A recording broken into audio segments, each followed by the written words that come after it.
be seeing that'll help to contextualize some of this for the audience. このゲームに登場するこの曲についてのなんかその作曲についてもしコメントがあったらもう自由に、コメントしていただければ。そうですね。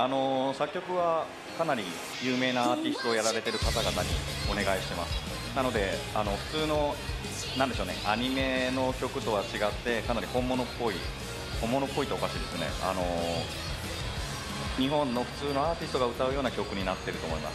それとちなみにこの今のダンスとかですけれども、これプロのダンサーに踊っていただいたのを取り込んでゲームで再現しています。またもう一つ、この歌なんですけれども、歌を歌ってる方と、普段のキャラクターのボイスをやっていただいている声優さんは同じなんですよ。なのですごくこだわって歌の上手で演技も上手な人を選んでキャスティングしてます。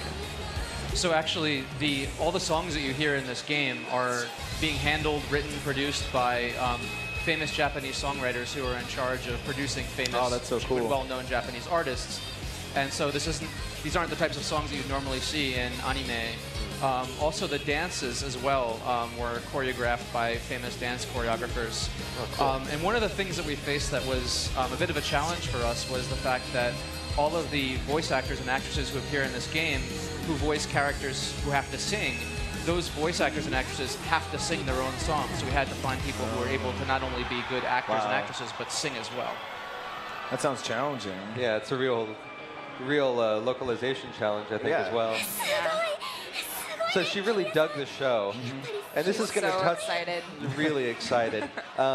This is going to touch on one of the key elements of the game world here. When you see a when you see a creator like this, it's really inspiring to her, and it's kind of rekindled her own desire to be a pop singer.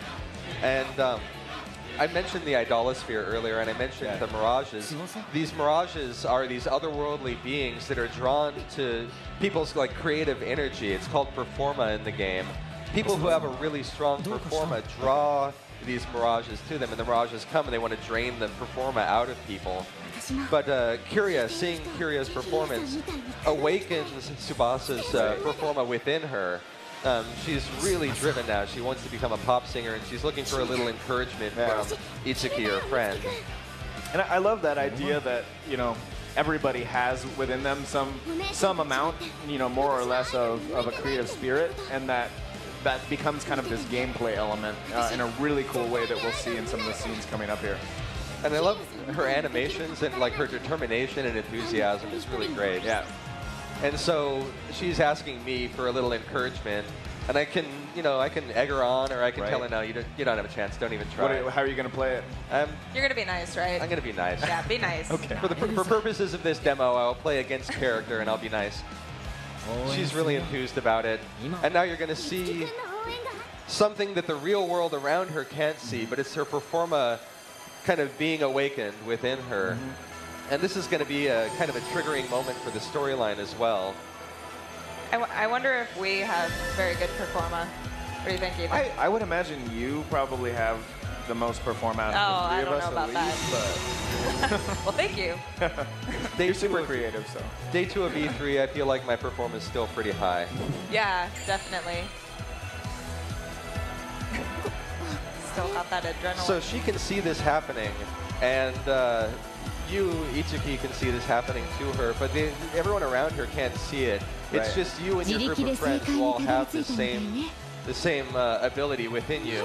And also this character, who's Maiko, I believe. She's kind of like, we don't know a lot about her at this point, but she's kind of a someone who's supporting Tsubasa. And she's explaining a lot of what we just discussed about the performa. Right behind Tsubasa is her buddy Toma with the red hair.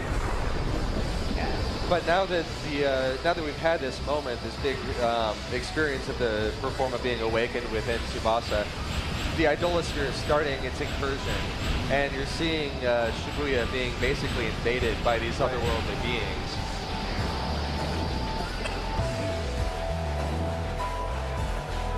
Yeah, I wonder if Mr. Takato has any comments or thoughts about just the scene that's going to be coming up here, as we're going to see that first incursion on the world. If you know. 今のシーンについてのコメントはありますか？初めてイドラスフィアから攻撃してくるミラージュたちについてコメントありますでしょうか？普段の街並みは普段日常をゲームとして味わってもらうんですけれども、ごめんなさい。なんて言えばいいのかな。こう日常と非日常を味わうためにああいうふうに敵が攻めていくんですが、彼らは敵が見えないんですね。なので異変に気づいているのは主人公たちだけなので、こうなんて言えばいいのかな。So what we're seeing right here, this game deals with the balance between what's common, what's the everyday, which is what deals with what our main characters are dealing with, and what is extraordinary, which is what you're seeing right here. And so this game is based around this idea that people, like everyday kids, essentially are dealing with incursions from the other world.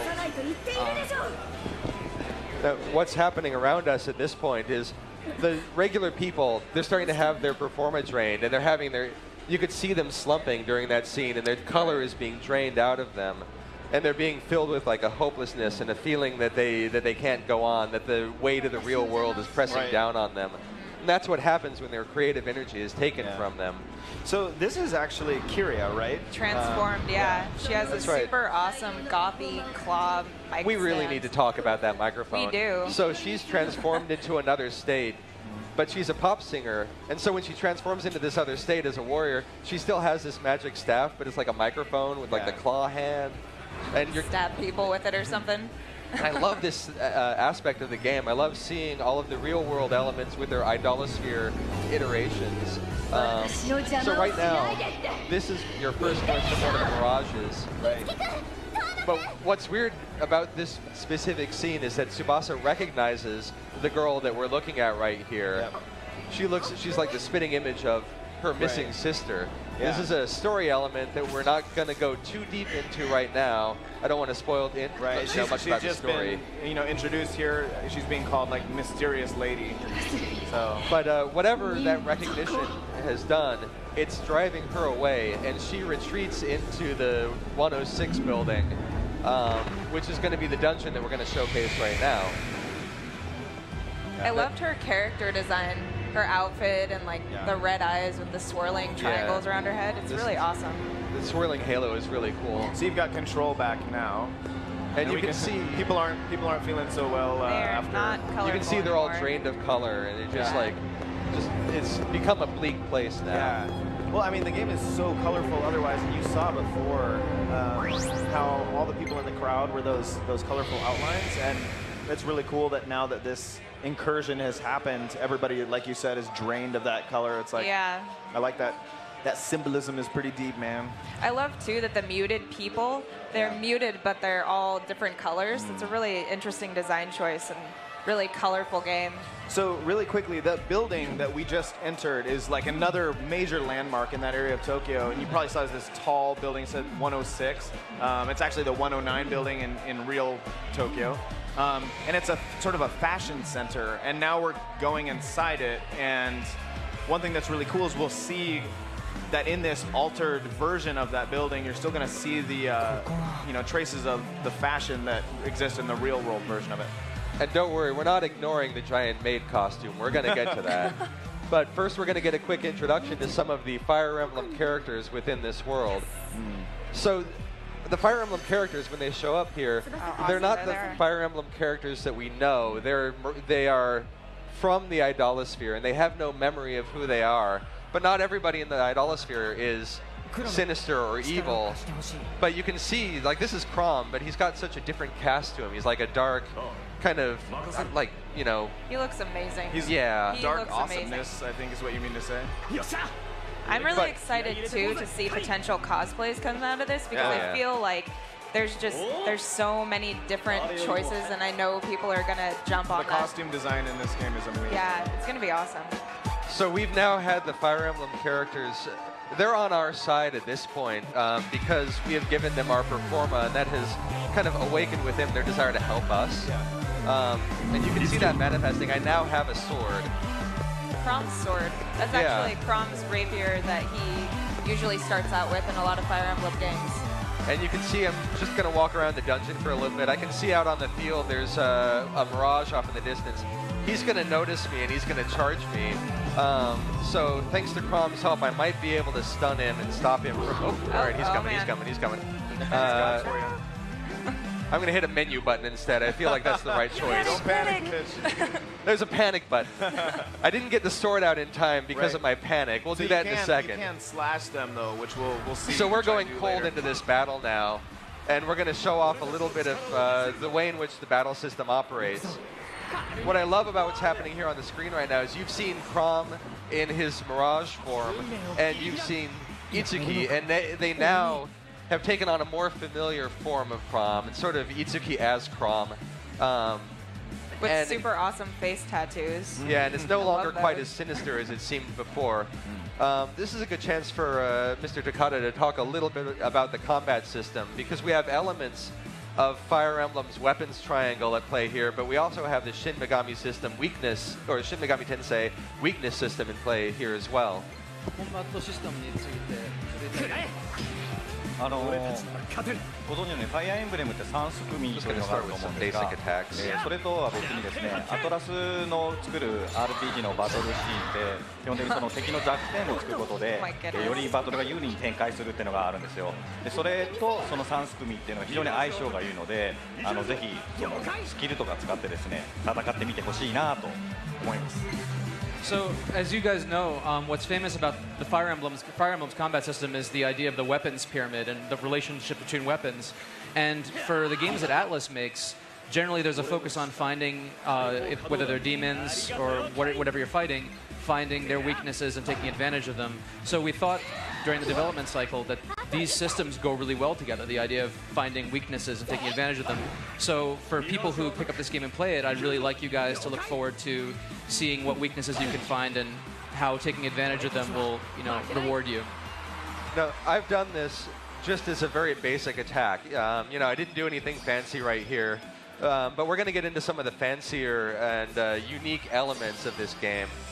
How cool, I leveled up. I can't hear it in here because of how crazy the E3 volume is, but E3 2015. There's like a really awesome musical nod to Fire Emblem going on during the level up. Just another way in which the Fire Emblem series is represented here. So I'm going to jump back into some more battles, and maybe this time I'll actually be able to stun someone. We'll see if this works out. No, you were I'm good. earlier. I just got to find somebody to beat up. I so badly want you to go over to that maybe. So I've used Crom's rapier to stun him, and then I'm going to go up and start a battle with him, and I have an advantage now. Yeah, that's a cool little aspect that people can play with. Oh, Kane's intro with Toma is fantastic. Toma's here. Awesome. He's ready to... So Toma good. has arrived. He is majestic. So now what I'm going to do is I'm going to go a little bit into the session attack system. That's the big feature for this game. When I trigger a session attack, you'll see there's a little exclamation point on characters that are weak against whatever attack I've got selected. I'll just start with a basic slash here. When I select the slash, I'll be starting... I don't see other characters queued up for my session attack just yet. But on the left-hand side, you would see other people who are going to join into a session attack. I'm not sure I'll get one this time. But now I'm going to trigger a session attack and try to get a combo going. Okay, and you've got that green exclamation point showing up on the enemy. Yeah, that's the one I'm going to go for. And now you can see where I had just one character before, I've got 3 characters who are all going to jump into this attack with me. They also, look really check out excited Crom about and it. Itsuki and Tsubasa in the background. Yeah, Their they little look background so banner art excited. is They're so cool. All right, so while we're here, since you pointed that out, it's a good chance to talk about this whole battlefield looks like a stage. Yeah. There's like a laser light show going on. I don't know who the audience is. Maybe Mirages are out there watching us go to it. I like to think it's the Mirages. They're here for the show. And also all of the attacks on the bottom of the screen there, they pop up like singles. You've got the name of the song and then the artist performing the attack. So I love every bit about this has this beautiful music vibe to it. Here we go. Like there's a scrolling banner in the background. Got one more session. Oh. So that was Itsuki and Tsubasa combining for a session attack, right? Yeah, and I'm going to see if I can get another session attack. I really like the fusion of the Shin Megami and Fire Emblem elements in the battle too. It adds an extra layer of coordination and strategy really to the game. Oh, that was serious overkill. It was. Yeah, so a lot of this game, we can see the weaknesses because this is a played-up save. This is, you know, a little bit deeper into the game, but I don't think it's going to be like that all the time. Right. You're going to have to learn the weaknesses before they'll start showing up on screen. So you have to interact with an enemy and figure out how to fight them as you're going. I love that character artwork you get to see after each battle. It's really cool. Yeah, it's gorgeous. Yeah. I feel like this game itself just, they really put a lot of thought and effort into designing everything. Every little detail they've added it in and all the nods to the fans. It's really cool. So you just opened a floating treasure chest there. All right, so I'm going to start showing off the gimmick for this particular dungeon. Yes, it's the time. Giant Maid. The time has come for the Giant Maid. So, Mr. Takata, would you like to talk a little bit about the gimmick for this dungeon and the way dungeons operate in this title? このダンジョンのギミックについてコメントはありますか？ここは渋谷で有名なファッションビルなんですよ。なのでこういう巨大なマネキンがいたりっていうような現実のそのある世界をモチーフにしたダンジョンになってます。で他にもいろんなダンジョンがあってそれぞれ工夫を凝らしたギミックがあるので楽しんでもらえたらいいなと思います。So he's saying that this particular dungeon is based on a real-world location in Japan, which is well known for fashion, which is the 109 building or the Maru Q building in Shibuya. So the gimmicks or the puzzles that you'll see in this game are also based on fashion. However, there are lots of other dungeons in this game that are based on real-world locations that all have different gimmicks themselves. So everybody, please, you know, look forward to getting your hands on those. Yeah. So I've reached the end of where I can explore right now. I was able to reach this part of it by clambering through the maid costume so that I could reach this side of the room. Now, for me to get deeper into the dungeon, I'm going to need to navigate my way, you know, through the different floors of the building. Right. I walk over here and I see these mannequins on display. Yep. There's a spotlight on one of them. And by no small coincidence, the arms are in a pose that's very similar to the Giant Maid. Right. It gives me a little bit of a hint of what I'm supposed to do here. Yeah. I also can check in with this friendly Mirage right here and see what he's got to say. Floaty creatures, water. And I really like that inclusion of some puzzle-solving elements in dungeons. You know, give you something extra to do while also fighting battles. I'm gonna go over here and interact with the display. I'll switch it to, we'll just start with the second one. Switch the highlight. The arms are moving it out. Probably not the right choice because I've got the arms in the wrong position. I would love to install something like this in my house, but I don't think it would fit. It was fun to watch her. It was fun to watch. Yeah. So I'm gonna go down to the third option now and get it back to a position where I can actually crawl through her limbs. There we go. I'm really anxious, like, what's in there? What is living in there? Pigeons. Are there pigeons? Yeah. So I'm going up to, I think I'm on the third floor now. Okay. And I try to navigate my way around here. Right. I see that I've got another opportunity here to change the pose of the mannequin. I've also got some more Mirages, and I'm gonna play with them a little bit too, because there we go. Nice. And the cool thing about that too is that you can hit them, and then if you don't want to battle them, you don't have to. You can move past them while they're stunned. Yeah, I haven't shown off that part of the system yet, but if you knock them down, they will just fade away after a little bit. So I don't need to jump right into a combat if I'm not ready. Okay, so these are different enemies this time.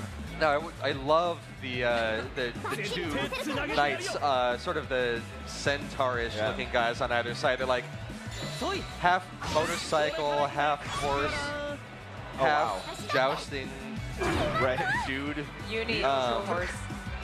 Whoever that small girl was in the middle, you took her down pretty quickly. I know. She didn't have an. We didn't have a chance to talk to her. Like, we're just gonna kill you now. Really taking advantage of the session attacks because I want to show off a bunch of these here. Plus, they're a great way to make short work of the enemies. I love his attitude. I know, Toma as Kane is great. So we talked about Tsubasa wants to be a singer. I'll see if no special weaknesses right now. I'll just do this. Toma wants to be an actor, but he still has performa within him. You know, it's all of these creative arts that that provide people with performa. Right. So you have among all of your friends, you have all of these different talents, all these different people that come along to join you. And it's more than just like dealing with the idolosphere and fighting your way against these enemies. You're also kind of navigating the entertainment industry after a fashion. Maybe Mr. Takagi would like to talk a little bit about that, because I think that's a really interesting part of this game. 今までコンバットについてお話ししましたけれども、コンバットだけじゃなくて、その他にこう芸能界のキャラと芸能界との関係についてこのストーリーもそれについての描写がありますけれども、それについて。そうですね、メインストーリーがロープレイなんであるんですけれども、それ以外に各キャラクターごとにサイドストーリーっていう任意で選べるお話があるんですよ。それはそれぞれのキャラクターたちが芸能界でサクセスしていくためのお話なんですけれども、主人公がそれをサポートしてあげることで、彼らの成功していくドラマを楽しむだけでなく、ちょっとバトルとか育成でいいことがあったりするっていうのはありますね。So, as you know, there's a main story to this game, which, I mean, is common sense, but there's also a side story for each of the characters that you'll meet along the way, too. And each character has a relationship with the Japanese entertainment world. Like, for example, you see Toma, who's trying to be an actor, or you see Tsubasa, who's trying to be a Japanese singer. And so the main character, Itsuki, basically improves his relationship with these characters and helps them realize their dreams. And each of these characters has a side story as well about realizing, you know, their dreams within the entertainment world. Nice. Now we're going to switch to another section of the game in just a few minutes. I want to show off a little bit more combat and also show off some of the. All right. Anteater. These giant muscle creatures. So anteater trolls, yeah. It looks like they're called trolls, so don't get trolled. Sorry. You're not sorry. They look tough though, but I just noticed, like, not only is there the banner saying Shibuya 106 in the background, but there's also I'll go for this one. There's also like mannequins. There's like a screen of like mannequins up in the background. Yeah, I know. There's so much to notice in these battles that it's just insane you'll still be seeing detail, new things after you've played lots of them. I like that we get confetti at the end too. Yeah, confetti's always nice. I need more confetti in my victories.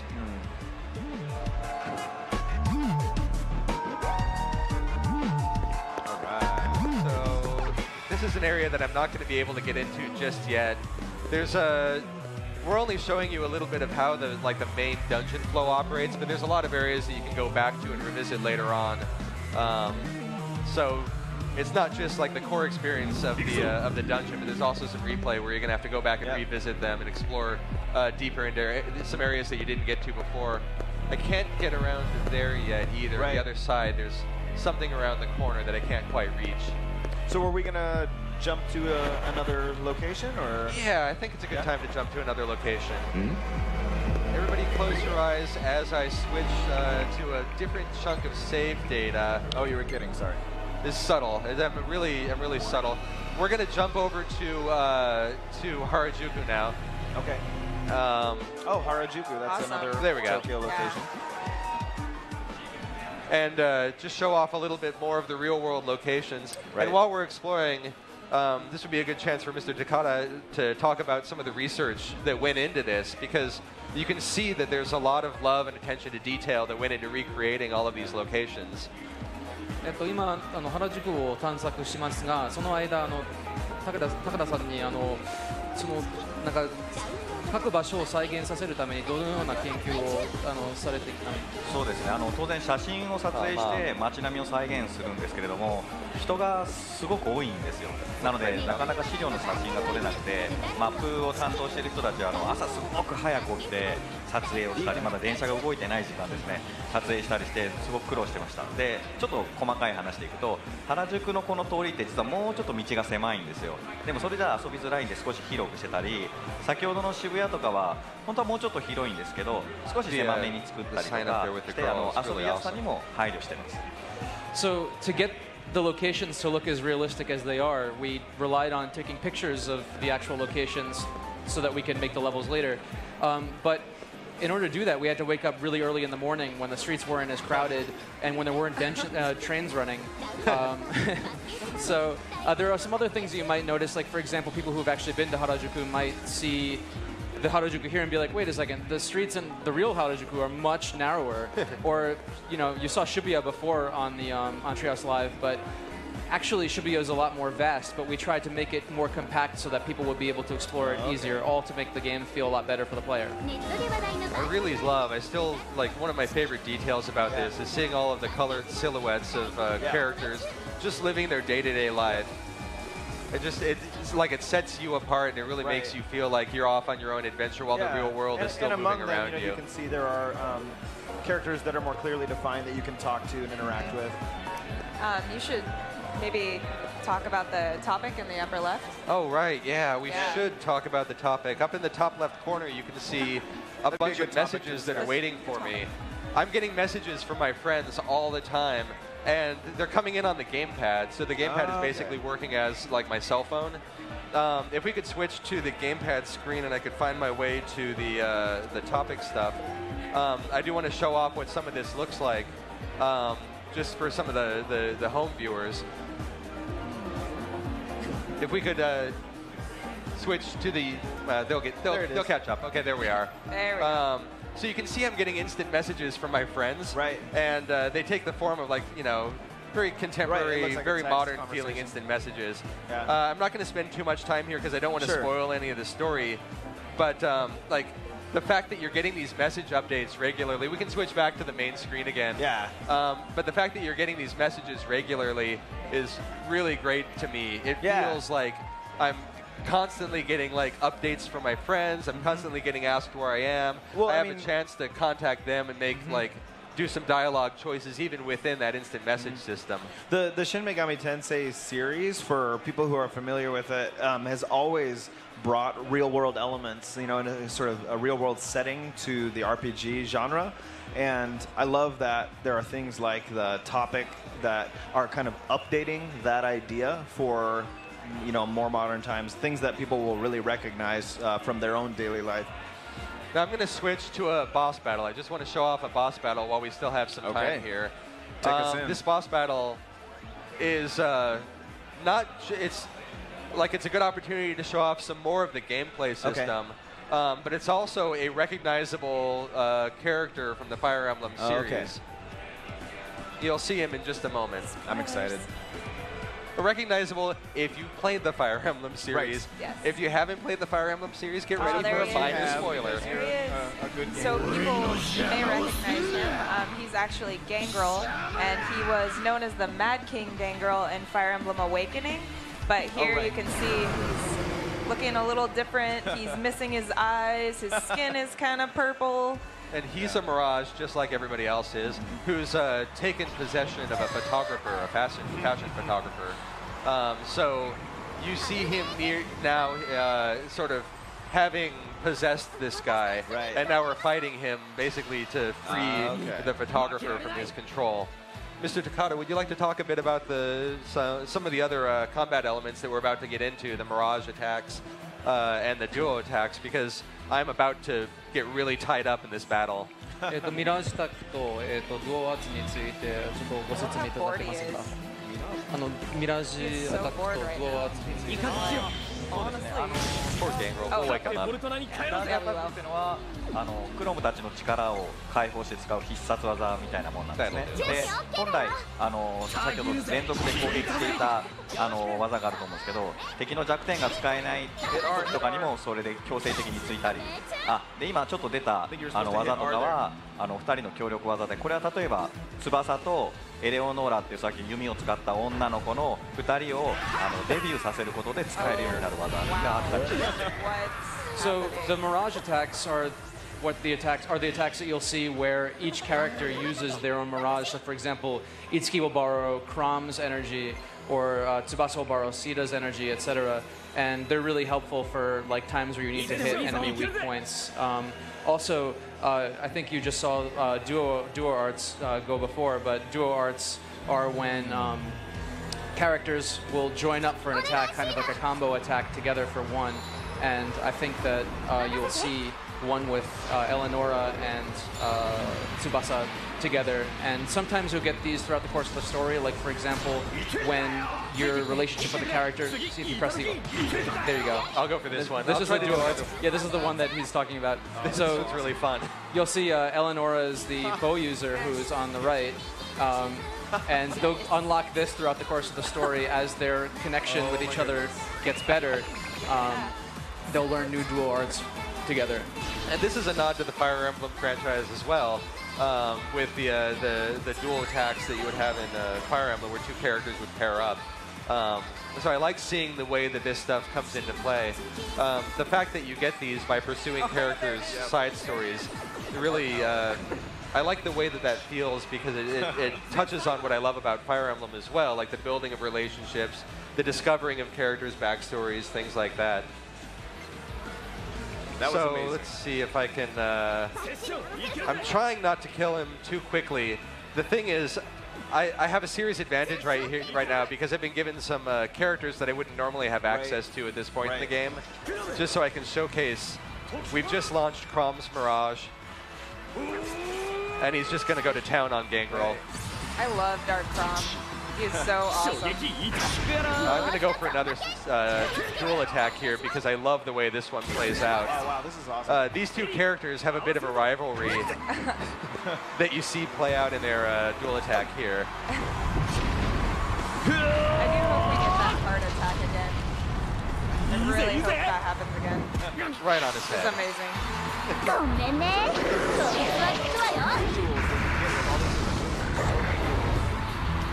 Like, we haven't seen the same move twice. I really hope I don't kill him right now, because... It might be. Oh, I think I did it. Wow. I think I killed him too fast. Oh, he just lost It his does head. fly off, kind of. He'll be fine, right? Falls off. Oh, I did that way too fast. I didn't even let him summon any enemies for the attack. But we were able to show off some of the Mirage attacks. We were able to show off some of the dual attacks. But I'm going to have to